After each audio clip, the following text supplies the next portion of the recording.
tous, bienvenue sur les Polythéistes à venir, la chaîne qui vous connecte aux dieux anciens et futurs. Sur ce, bon visionnage. La déesse Artémis avec sa biche. La grande Artémis. Aujourd'hui nous allons parler d'une déesse très calme et très appréciée. Peut-être un peu moins qu'Athéna. Nous allons parler de Artémis. La vie d'Artémis. Chapitre 1. La naissance divine. Artémis naît sur l'île d'Ortygie, Délos selon certaines versions, fille de Léto et de Zeus, roi des dieux. Mais sa naissance n'est pas paisible. Héra, épouse jalouse de Zeus, interdit à toute terre ferme d'accueillir Léto pour accoucher. Finalement, une île flottante accepte Délos, sanctuaire isolé au milieu des flots.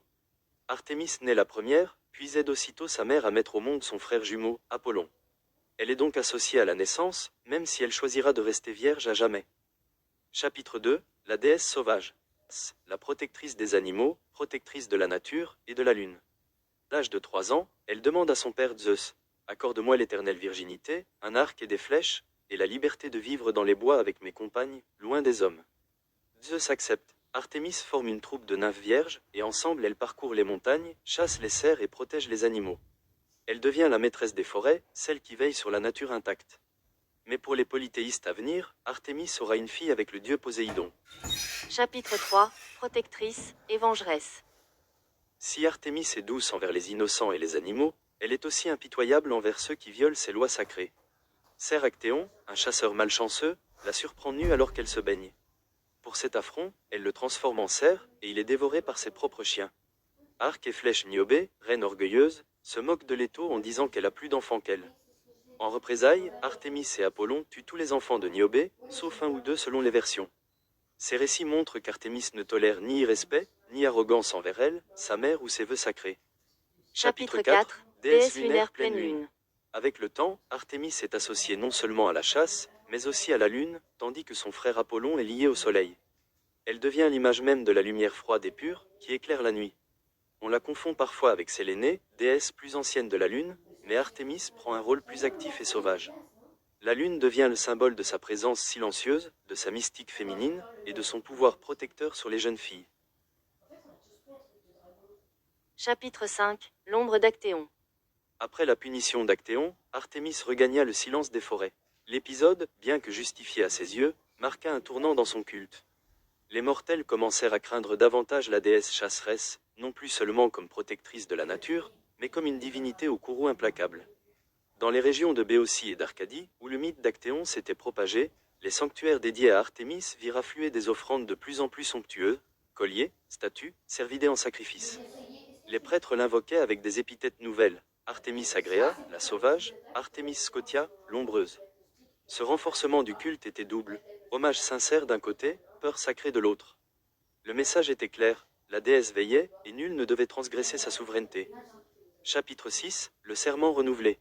Peu après, selon des fragments de textes orphiques oubliés, Artémis aurait convoqué ses nymphes sur les hauteurs du mont Syntos, en Délos, son île natale. Là, elle aurait prononcé un nouveau serment de virginité, plus sévère encore que le précédent. Que quiconque ose troubler ma solitude, déchire le voile sacré entre l'œil des hommes et les mystères de la nature, périsse sous sa propre nature bestiale.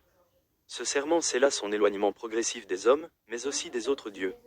Même Apollon, son frère jumeau, semblait alors plus distant. Artémis se retrancha dans les montagnes d'Arcadie, préférant la compagnie des animaux et des étoiles.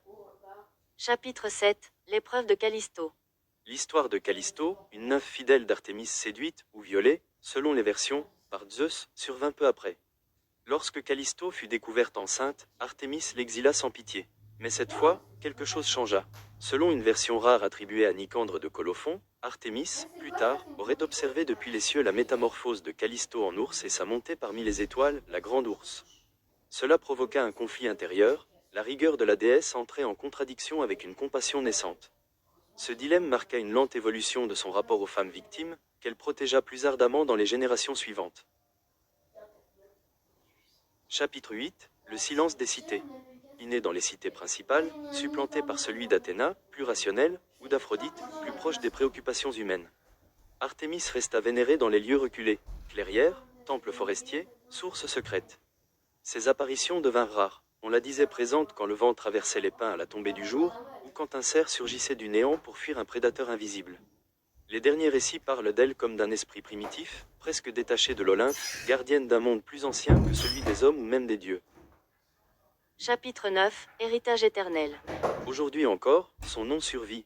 En astronomie, le cratère Artemis sur la Lune, en exploration spatiale, le programme Artemis de la NASA, en littérature et dans les arts. Si Artemis a quitté le monde des hommes, c'est parce qu'elle ne l'a jamais totalement habité. Elle incarne une force intouchable, la liberté absolue, la vengeance sauvage, la nature indomptée. Après Actéon, elle ne s'est pas affaiblie. Elle s'est simplement retirée, comme la lune décroît avant de revenir, intacte, au ciel.